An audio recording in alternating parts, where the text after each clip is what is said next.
அனைவருக்கும் வணக்கங்க. இது நான் பேசுகிறதுக்கான இடம் இல்லை. இந்த திரைப்படம் நிறைய பேர் பேச தவறியதை பேசியிருக்கு. நான் முதற்கொண்டு கிட்டத்தட்ட 1985ஆம் ஆண்டு நான் கேமராவை கையில் பிடிச்சேன். ஒளிப்பதிவாளனா எத்தனை ஆண்டுகள் ஆச்சு தெரியல. இவ்வளோ காலங்களில் 40 ஆண்டுகள், இவ்வளோ காலங்களில் நான் எவ்வளோ பேரை பார்த்துருக்கேன். நிறைய தயாரிப்பாளர்கள், எவ்வளோ இயக்குநர்கள், எவ்வளோ கலைஞர்கள். ஆனால் இவ்வளோ படங்கள், இவ்வளோ திரைக்கதைகள், இவ்வளோ என்னுடைய சிறுகதைகள், நாவல்கள் செய்ய தவறியது எல்லாத்தையும் இந்த ஒரு படம் செஞ்சுருக்கு. நேற்று முதல்ல நான் ஒரு 2 மாதம் இருக்கும்னு நினைக்கிறேன். அந்த படத்தை ஒரு பார்வையாளனாக தான் நான் பார்த்தேன். என் பையன் இந்த கதை நீங்கள் கேட்க வேணாம்பா அப்படின்னு சொல்லிட்டான். ஆனால் இந்த படம் நீங்கள் என்னை நடிக்க விடுங்க, அவ்வளோதான் நீங்கள் செய்யணும். சரிப்பா அப்படின்னு விட்டேன்.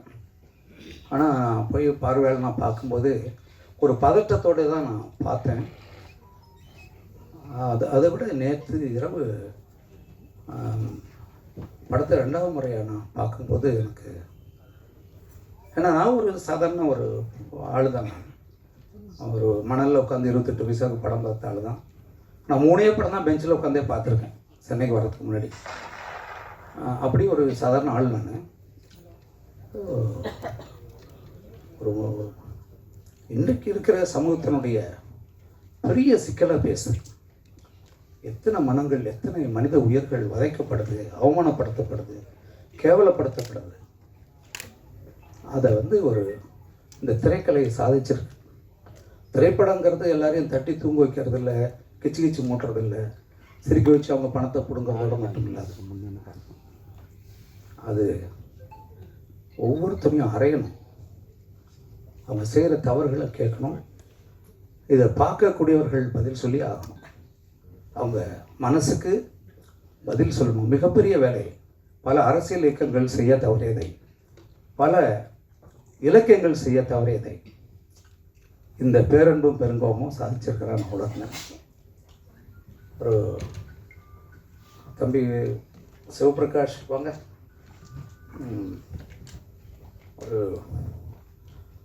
ஒரு போராளிங்கிறவன் வெறும் ஆயுதத்தை வச்சிருக்கிறவன் மட்டும் இல்லை, சொல்ல சிந்தனையை வச்சிருக்கிறவன், கையில் சரியான கலையை வச்சிருக்கிறவன்.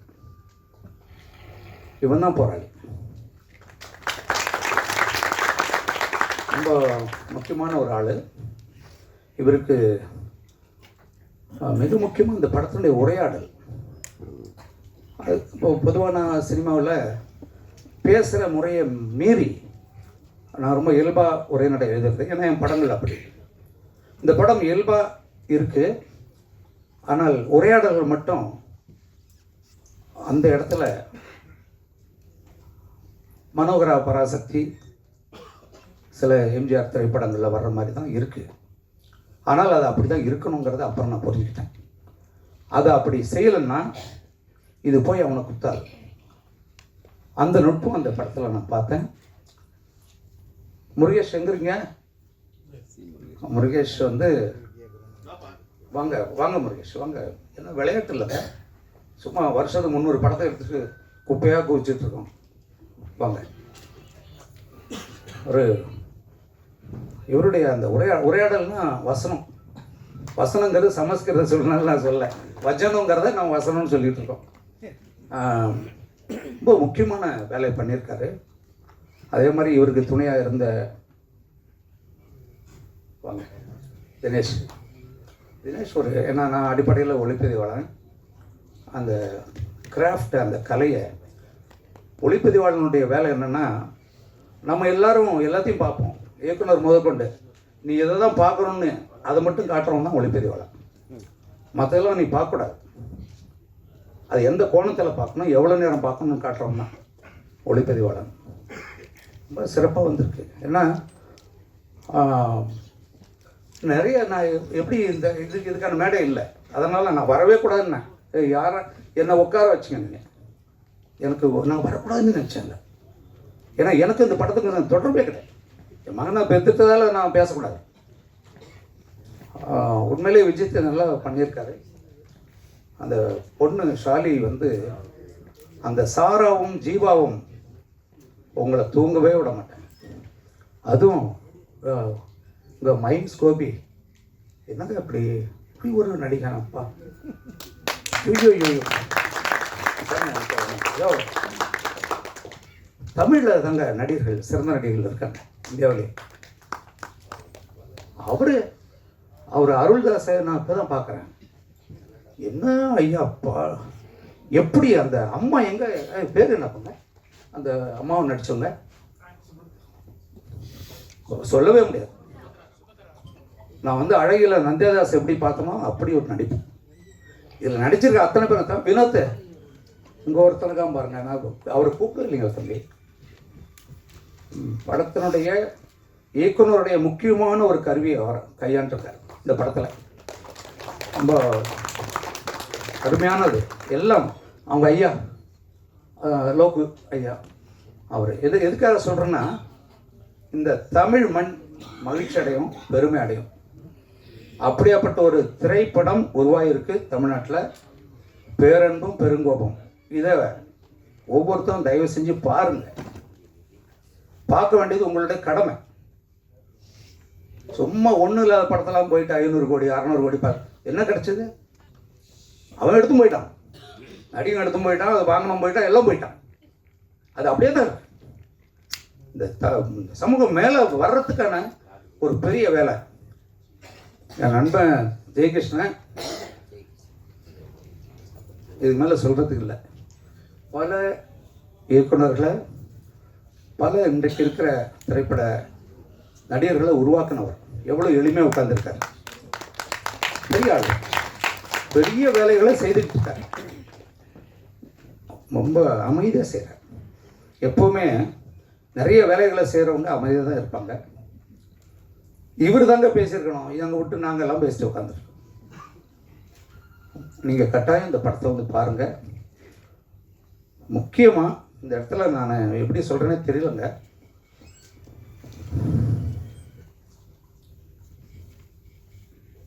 இந்த படத்தினுடைய அந்த மூச்சிலாம் மனுஷன் செத்து போயிடுவான்ல, அந்த மூச்சே வந்து இசைஞானி தான்.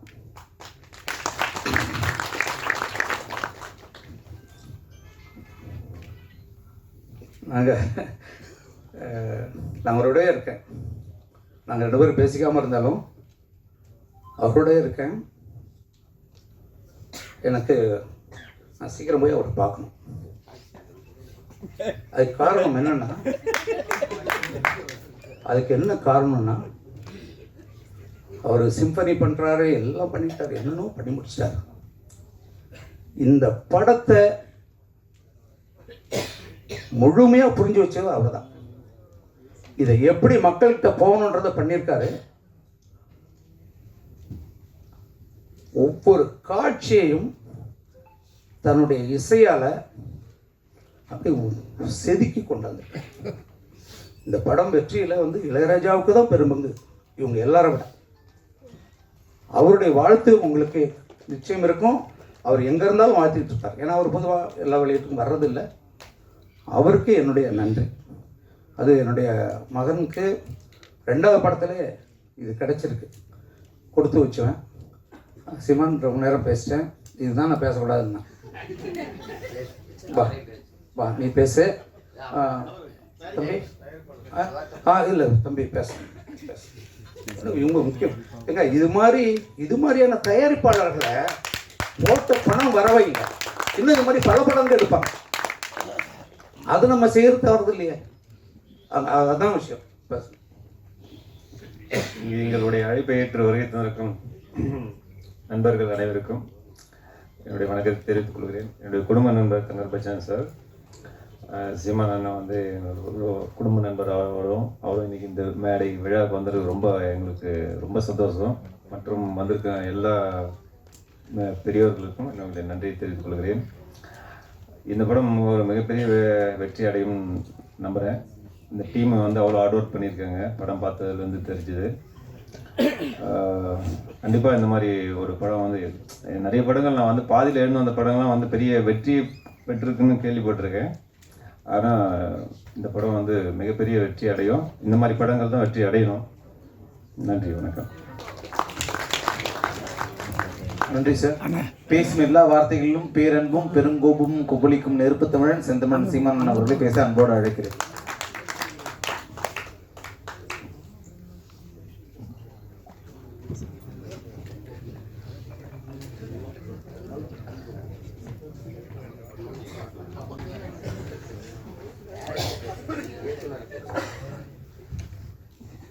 வந்திருக்கும் பத்திரிகை ஊடக நண்பர்களுக்கு நன்றி. என்னுடைய இங்கு வீட்டிற்கும் விருந்தினர்களுக்கு நன்றி. என் பேர் சிவபிரகாஷ். பட் என் பேர் சிவபிரகாஷ்னு சொல்கிறதோட பாலமகேந்திராவின் மாணவன் என்பது தான் எனக்கு பெருமையாக இருக்குது. நீங்கள் ஐயா வந்து ஒன்றே ஒன்று சொல்லுவார், ஒரு புத்தகம் தன் வாசகனை தேடிக்கொள்ளும் அப்படின்வார். அதே மாதிரி ஒரு படைப்பு, ஒரு கதை அதற்கான ஆட்களை தேடிக்கொள்ளும் என்று சொல்வார்கள். அப்படி இந்த கதை இதற்கான ப்ரொடியூசரில் ஆரம்பித்து நடிகைகள் ஆரம்பித்து டெக்னீஷியனில் ஆரம்பித்து எல்லாத்தையும் அதே தேடிடுச்சு. சிந்தனையும் சிரிப்பும் தான் மனிதனை விலங்கிலிருந்து பிரித்து காட்டுகிறது. பட்டங்களால் தன்னை அலங்கரிப்பவனை விட நல்ல சிந்தனைகளால் அலங்கரிப்பவனே மேன்மையானவன். அப்படி ஒரு நல்ல சிந்தனை உள்ள ஒரு சாமானியனின் கதை தான் இந்த பேரன்பும் பெருங்கோபமும். எனக்கு இந்த வாய்ப்பளித்த அண்ணன் ஜெயகிருஷ்ணன் அவர்களுக்கு நன்றி. நன்றி. வந்திருந்த அனைவர்களுக்கும் நன்றி.